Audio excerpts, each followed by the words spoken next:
Hi and hello मेरी बच्चा party. तो बच्चा पार्टी मुझे बहुत मैसेज कर रही थी कि सर जो हमारी आयुष काउंसलिंग स्टेट की उसका फर्स्ट राउंड तो हो चुका है, लेकिन सर सेकेंड राउंड कब से स्टार्ट होगा, उनसे इंतजार नहीं हो रहा है। तो वही सब कुछ मैं इस वीडियो में आपको बताने वाला हूँ कि कितनी अभी हमारे बीएमएस कोर्स के लिए सीट्स वेकेंट है, कौन सी कॉलेज में कितनी सीट्स वेकेंट है और इसकी काउंसलिंग कब से स्टार्ट हो सकती है। तो देखिए बेटा, मैं आपको पहले ये बता दूं कि अभी ऑल इंडिया कोटा की काउंसलिंग चल रही है, जो कि हमारे प्राइवेट कॉलेज में 15% कोटा की होती है ना। 50 जो हमारे प्राइवेट कॉलेज हैं, जितने भी आयुष के प्राइवेट कॉलेज हैं, उसमें 15% जो सीट्स रिजर्व होती हैं वो हमारे ऑल इंडिया कोटा की होती है। तो अभी उसकी काउंसलिंग चल रही है और आपको पता होगा कि आज सेकंड अलॉटमेंट लिस्ट भी आ चुकी है ना। और इसके जो एडमिशन चलेंगे बेटा वो 16 तारीख तक चलेंगे। कब तक चलेंगे? 16 मार्च तक चलेंगे। तो हमारे स्टेट की जो सेकेंड राउंड की काउंसलिंग हुई आयुष की, वो जो होगी ना बेटा 16 मार्च के बाद ही होगी, ध्यान रखिए पहले तो। क्योंकि आपको बहुत सारे बच्चों को कॉल आ रहे हैं प्राइवेट कॉलेज से कि आप अपनी सीट बुक कर लीजिए,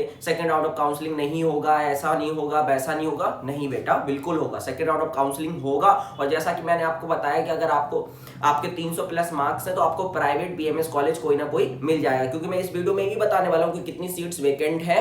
ठीक है, तो देखो सबसे पहले अपन स्टार्ट करते हैं कि जीएससी रायपुर में कितनी सीट्स अभी वेकेंट है। तो अभी 4 सीट वेकेंट है जीएससी रायपुर में, लेकिन वो कौन सी कैटेगरी की है ये मुझे नहीं पता।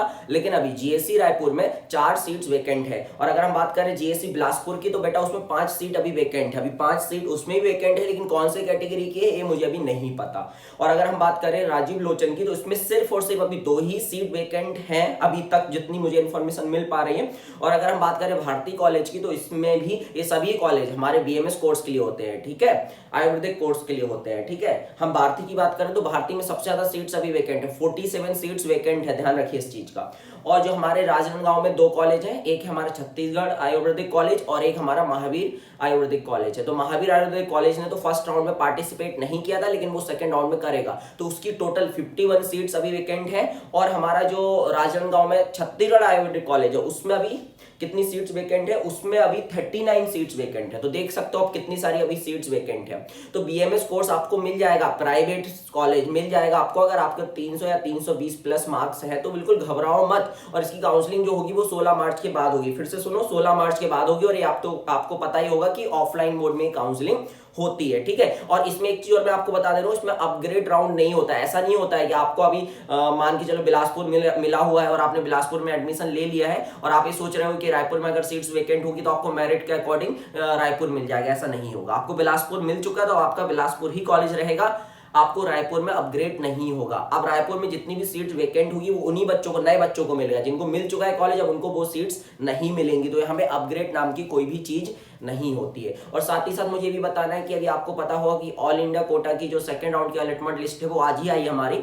तो यहाँ पे मुझे सुनने में आ रहा है कि भारतीय कॉलेज वाले बहुत बच्चों को परेशान कर रहे हैं। वो ये बोल रहे हैं कि हॉस्टल की 4-4.5 साल की फीस आप एक साथ दे दो। मैनेजमेंट बहुत गंदे तरीके से बिहेव कर रहे हैं। तो मैं मैनेजमेंट से यही कहूंगा, अगर वो वीडियो देख रहे हो तो ऐसा मत करो यार। दूसरे स्टेट के बच्चे हैं वो हमारे यहाँ आते हैं, हमारे नाम को ऊपर लेके जाएंगे ना। आप ऐसे बिहेव करोगे तो वो क्या बोलेंगे अपने स्टेट में जाके कि छत्तीसगढ़ तो बहुत खराब स्टेट है। ऐसा मत करो, है ना। और ये कोई रूल नहीं है कि आप 4.5 साल की हॉस्टल फीस एक साथ मांग रहे हो उनसे, कोई भी रूल नहीं है, कहीं पे भी नहीं लिखा हुआ है। आप कुछ भी धमकी दे रहे हैं बच्चों को, ये मुझे खुद बच्चों ने बताया। आप उनको गालियां दे रहे हो, आप उनसे गंदे तरीके से बिहेव कर रहे हो। आप एक कॉलेज को रन करते हो तो आपको एक मतलब अच्छे तरीके से उनसे बात करना चाहिए आपको, है ना। आपको मैनर्स पता होना चाहिए कि एक स्टूडेंट से कैसे बात करनी है, और एक स्टूडेंट को भी पता होना चाहिए कि उसको अपने टीचर से कैसे बात करनी है। उसको भी तेज नहीं बोलना चाहिए और टीचर को भी अपने स्टूडेंट से तेज नहीं बोलना चाहिए। तो आप लोग देख लीजिए एक बार, अगर आप भारती कॉलेज में एडमिशन लेने जा रहे हैं तो एक बार उनसे कॉल पे जरूर बात कर लीजिए कि भैया हमको कितना फीस देना होगा, फिर यहाँ आके आपको परेशानी ना हो, इसलिए मैं आपको ये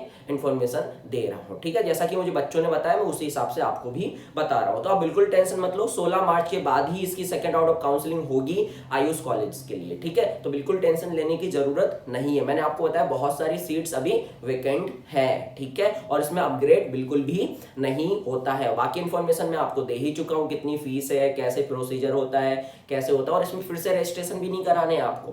एमबीबीएस बीडीएस की काउंसलिंग में जैसे आपको फिर से अपग्रेड या जो भी है फिर से सेकंड राउंड में रजिस्ट्रेशन कराने होते हैं ना, मतलब फीस पे करनी होती है, इसमें ऐसा कुछ भी नहीं करना है। ठीक है, और जो भी नोटिस आएगा वो तो मैं आपको दे ही दूंगा। अभी आपको कुछ भी नहीं करना, बस इंतजार करना है 16 मार्च का। 16 या 17 मार्च को, 16 को इनके एडमिशन खत्म हो जाएंगे, 17 मार्च को मेरे हिसाब से नोटिस आएगा जिसमें बताएंगे कि यहाँ से यहाँ मार्क्स तक के बच्चों को आना है। ठीक है, तो आपको कॉलेज मिल जाएगा अगर आपके मार्क्स 320 या 325 से ऊपर है तो आप बिल्कुल